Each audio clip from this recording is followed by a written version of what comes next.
என் நெஞ்சில் குடியிருக்கும்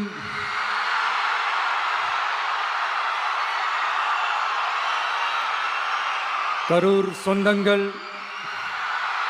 உங்கள் அனைவருக்கும் என்னுடைய வணக்கம்.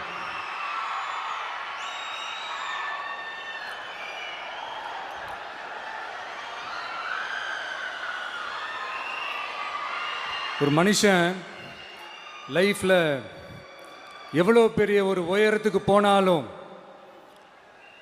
மனசளவில் சில வலிகள், காயங்கள் அதை மறக்க முடியாது இல்லையா? எல்லார் லைஃப்லேயும் அப்படி தான், நமக்கும் அப்படி தான். நிறையா வலிகள், காயங்கள் எல்லாத்தையும் தாண்டி தான் வந்திருக்கிறோம். ஆனால் எல்லாத்தையும் விட ரொம்ப ஜாஸ்தியான அந்த வலியும் அந்த காயமும் எனக்கு அந்த கரூர் சம்பவம் தான்.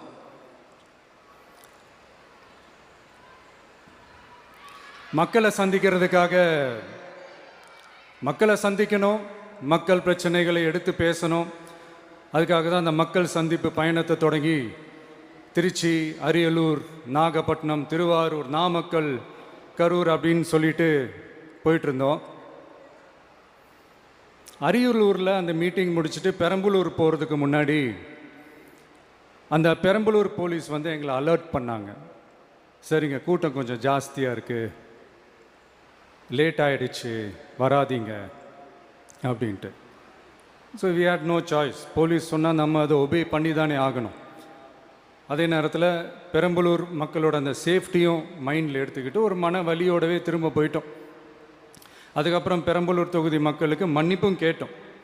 அதே மாதிரி நாமக்கல் அந்த மீட்டிங் முடிச்சுட்டு கரூர் வரும்போது அந்த கரூர் போலீஸ் எங்களை alert பண்ணியிருக்கலாம்ல.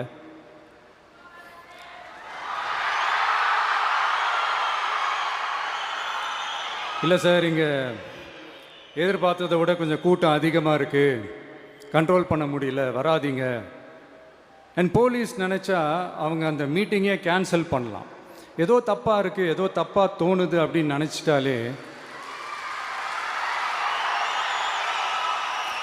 they have all the rights to cancel the meeting. எங்ககிட்ட கேட்கணும்லாம் ஒன்றும் அவசியமே கிடையாது.